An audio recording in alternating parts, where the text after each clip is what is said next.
అసలు పెళ్ళిళ్ళలో భోజనాలు ఎందుకు పెడతారు నీకు తెలుసా? ఒకవేళ నీకు తెలిసుంటే స్కిప్ చేసే, తెలియకపోతే పూర్తిగా చూడు.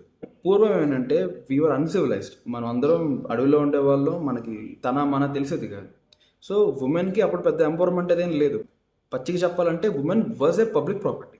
She was a home maker and she was meant for mating and having babies. So బేసిక్గా తనకంటూ ఒక ఇండివిజువాలిటీ ఏమి ఉండేది కాదు. సో ఇక్కడ ఏం జరిగిందంటే ఒక పర్సన్ వెళ్ళి ఒక అమ్మాయిని ఇష్టపడితే ఇంకా ఈ అమ్మాయి జోలికి రావద్దు అని చెప్పడానికి he should give something in return. ఇది రిటర్న్ ఏదో ఒకటి ఇవ్వాలి వాళ్ళ క్లాన్కి. అయితే అయితే అప్పుడే వేటాడిన ఒక జింక కానీ, లేకపోతే హనీ కానీ, ఫ్రూట్స్ కానీ, వెజిటేబుల్స్ కానీ ఇచ్చేసి ఆ క్లాన్లో నన్ను అందరికీ ఇచ్చి ఇంకా ఈమె జోలికి రావద్దు, ఈమె అఫీషియల్గా నాది అని ఒక స్టేట్మెంట్ పాస్ చేసేవాళ్ళు. ఇది ఈవెన్చువల్గా పెరిగి పెరిగి ఒక ప్రతి ఒక్కరు ఫాలో అవడం స్టార్ట్ చేశారు.